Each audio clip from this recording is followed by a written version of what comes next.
Hi, I'm the Bunion lady. I'm here with my left foot.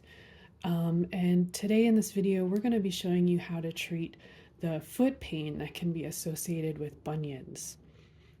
I'll be showing you a way to stretch one of the muscles that's associated with bunions and that can really limit toe and foot mobility when it's tight.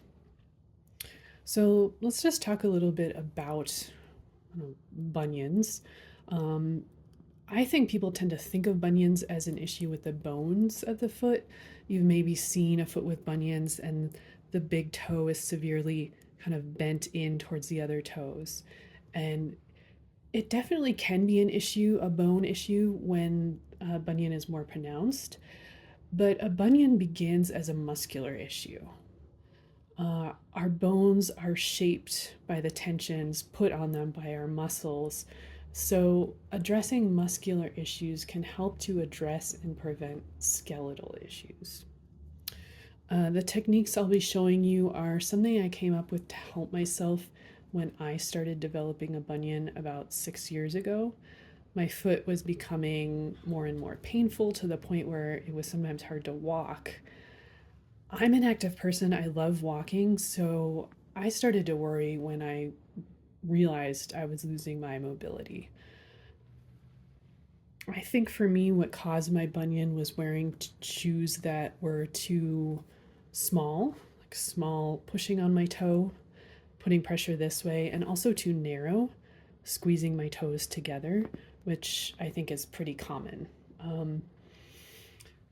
Feet bear all of our weight, and when the muscles and bones of the foot are healthy, they should be able to spread out when we put our weight on them and as we move. But if we're wearing shoes that are too tight and too small, that can really restrict the natural spreading of the foot. And over time, that can cause them to become misshapen and painful. So in this video, I'll be showing you some simple techniques you can do at home on yourself. I'm a licensed massage therapist, but nothing I'll be showing you is really fancy or technical. If you do these techniques regularly, I think they can really help your feet. It definitely has helped my foot with the pain I was having associated with the bunion. I'm not a doctor, so this is not medical advice. I'm speaking from my own experience, and I can say that I was on track to have a pretty bad bunion. This toe could barely move. It was very stiff and painful. And doing these techniques regularly helped me to reverse the path I was on. And that in turn helped me to avoid surgery. So let's get into the demonstration. So as I've been talking, warming up my foot and fascia by massaging the sole of the foot. Feet are tough, that's their nature. They're kind of like the interface between us and the ground.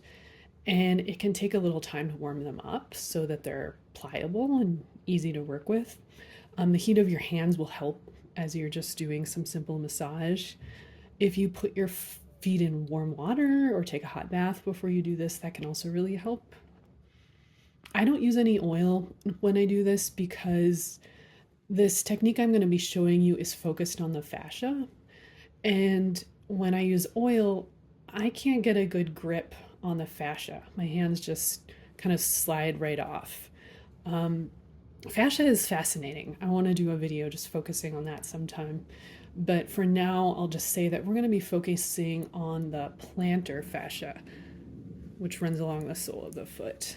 And I'll also be focusing on a muscle called the adductor hallucis. I think that's how you say it.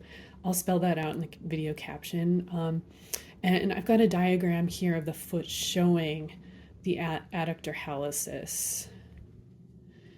It also shows the metatarsals, which are the toe bones, and you can see how the adductor hallucis covers a wide swath of the foot from the ball of the big toe down the arch to the cuboid.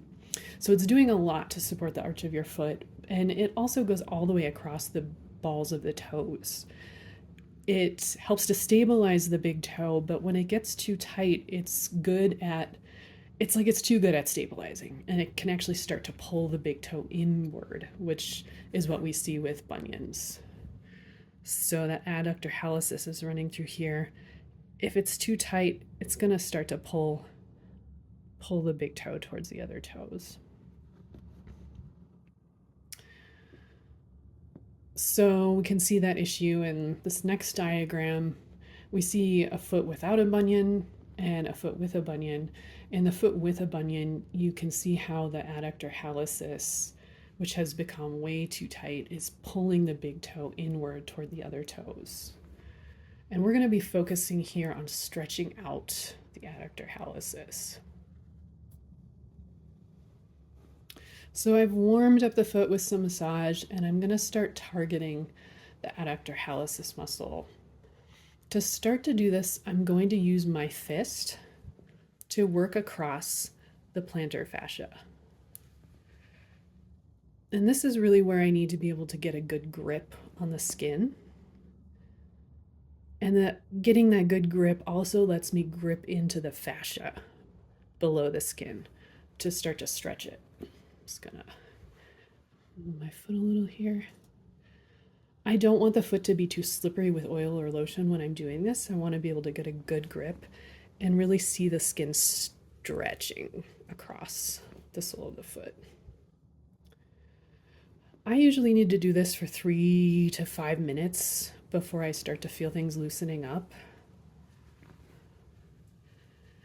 And by loosening up, I think that's something you'll get a feel for with your own foot. It kind of just starts to feel like easier to move everything around as the muscles and the fascia warm up. And that's the effect we're looking for. You can see I've got a blister here.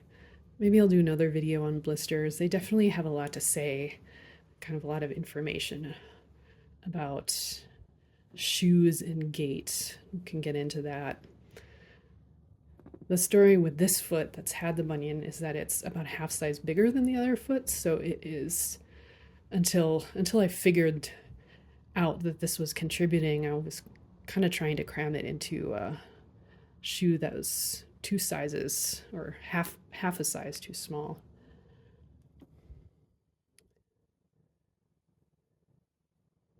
So I'm working down the arch a little and also across. And while I'm doing this, I'm also, you can see I'm gripping the big toe by the ball. So really getting a good grip. You can feel where the ball of the toe is, and I'm kind of using that for leverage. This helps to pull the big toe away from the rest of the toes, and this gentle traction helps stretch the adductor hallucis to reduce its inward pull on the big toe. So we're kind of like a tight adductor hallucis wants to pull the toes this way, and this is stretching the big toe away. So going against that tension. And this is again where it's good not to use lotion or oil so you can really get a good grip and you're not just slipping off. I'm not pulling forcefully. If you have a bunion, it can be painful even to touch the area. So do this very gently, listen to your body. For my foot, this was painful at first. Not excruciating, but it didn't feel good. And it would often cause the adductor hallucis along the arch of my foot to cramp. I still sometimes get cramps when I do this, especially when I'm working down the arch and towards the heel.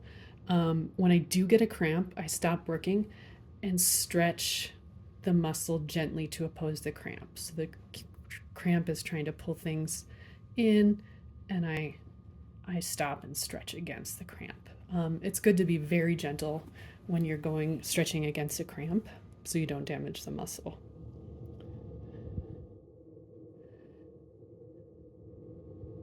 What I start to notice as I'm doing this is that I start to feel this really pleasant release in the muscle as I'm kind of loosening up the fascia and tractioning the toe, the big toe, away from the other toes. It's like my foot finally realizes it can give up trying to pull all my toes together, and it kind of lets go. And I start to feel like I can really spread out my toes with much more ease. And that's what I'm looking for in doing this, that ease in spreading toes. And it's not going to happen immediately. A bunion is formed by usually years of the foot being pulled in a certain pattern. And this technique is just starting to gently undo that pattern, undo the years of the toes being squished together.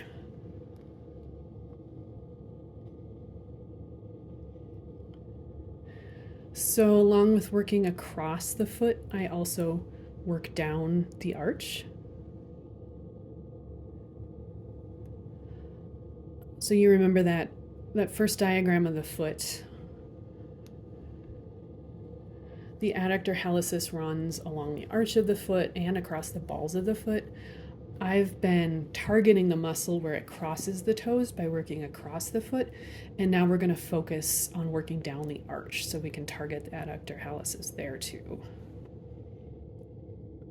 I like to use my fist while I'm working on feet. Like I said earlier, feet are tough. They're tougher than our fingers, and my fingers get tired quickly when I work on feet. I find that with my fist, I get a broad coverage of the whole muscle, and that the friction also helps to warm and stretch the fascia. So plantar fasciitis, that's maybe another video we can do. It's a painful foot condition that happens when the plantar fascia, which is this thick band of connective tissue that runs along the sole of the foot, it becomes really aggravated and inflamed because of just being under a lot of tension from use or maybe even micro tears. It's important to keep the fascia mobile and healthy, and working the foot like this helps to do that. Tight muscles tend to go along with tight fascia. It's like by tightening up the fascia and muscles, your body is trying to do the work your skeleton should be doing. It's kind of compensating. And it does that in the foot when something is mechanically off in the gait or when the muscles are weak, for example. In another video, I might talk about how to strengthen the foot muscles. But for now, I'll say that a good first step, is making sure that your shoes fit your feet properly. Go to a shoe store, have your feet measured, both their length and their width at the widest point. Make sure that the toe box of the shoe is wide enough to let your toes spread. You shouldn't feel like your foot is being squeezed to fit into the shoe. Give your feet some room. It can also help to walk around your house without shoes on.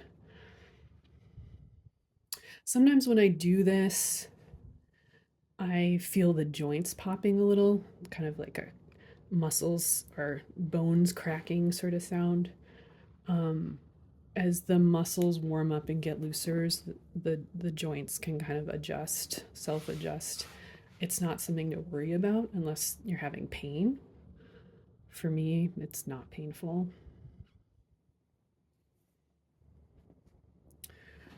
So foot is feeling pretty nice and stretched out.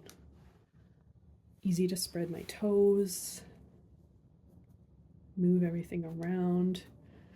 To end, I'm going to do a little toe mobility. Do this by putting a finger between each toe. This is still kind of hard for me. Some people with more space between their toes might really be able to do this easily. So I put the fingers between the toes and kind of stretch the foot out. Bend, flex, and extend the toes.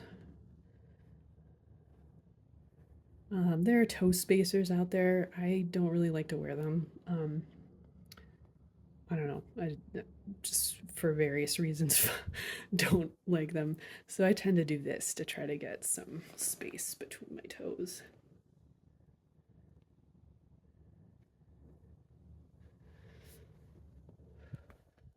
And that's it for this technique. I try to do this if I've spent a day on my feet or after I go for a long walk or a run, or just when I notice my feet are feeling kind of sore. I hope it helps you, and thanks for watching.